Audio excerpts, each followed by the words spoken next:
আপনারা হালাকু খানের নাম শুনেছেন? মঙ্গল অধিপতি হালাকু খান বাগদাদের আমাদের বিশাল দারুল হেকমা লাইব্রেরিকে ধ্বংস করেছে। 10 লক্ষ মুসলমানদেরকে কচুকাটা করে জানেন? আমাদের সভ্যতা সূতিকাগারের কেন্দ্রবিন্দু ছিল বাগদাদ। ইরাকের বাগদাদে যেদিন সে রক্ত নিয়ে হোলি খেলা করে, রক্তের হোলি খেলা যেদিন হয় ওই দিনও বাগদাদে বাহাস চলতেছিল। আমাদের বাহাস কি চলতেছিল?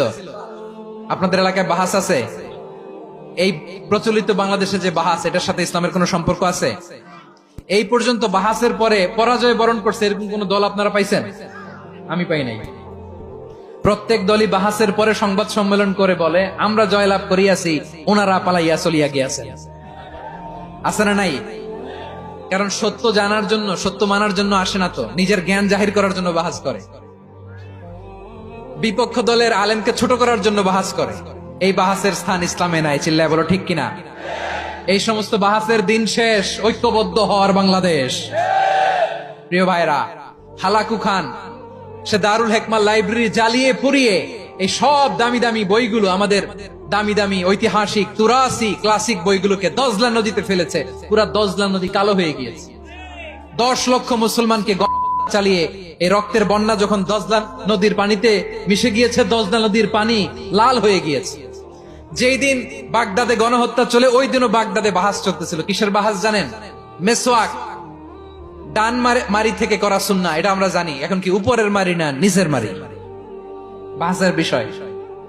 এই বাহাস করবেন আপনারা? বিশ্ব যখন এগিয়ে চলেছে, আমরা তখন বসে বিবি তালাকের ফতুয়া খুঁজেছি কোরআন হাদিস চষে। তালাক ইসলামের অনেক গুরুত্বপূর্ণ অনুষঙ্গ।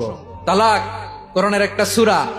কিভাবে তালাক হবে না হবে আমাদের ফোকাহায়ে একরাম, আমাদের আকাবেররা সব বলে গিয়েছেন, সব জানা। আপনি হয় এটা মানবেন নয় ওইটা। ওইটা নিয়ে বাহাসের দরকার নাই, ওইটা নিয়ে মারামারির স্থান ইসলামে নাই। আওয়াজ করে বলেন ঠিক কিনা?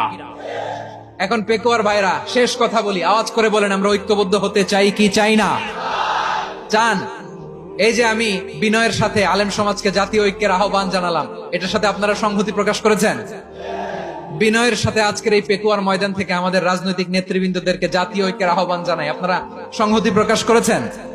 এখন এটা রোড ম্যাপ কি, কিভাবে আমরা ঐক্য প্রক্রিয়াতে এগিয়ে যাব? শেষ কথা বলি, একেবারে সহজ।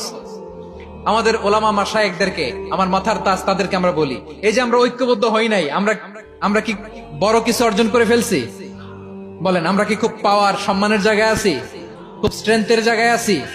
তো কিছুই তো নাই। আপনি ঐক্যবদ্ধ হইলে সমস্যা কোথায়? এমন তো না ঐক্যবদ্ধ না হওয়ার কারণে এতদিন আপনার অনেক কিছু ছিল, ঐক্যবদ্ধ হলে আপনি হারাবেন, এমন তো না। তো কিছুই যেহেতু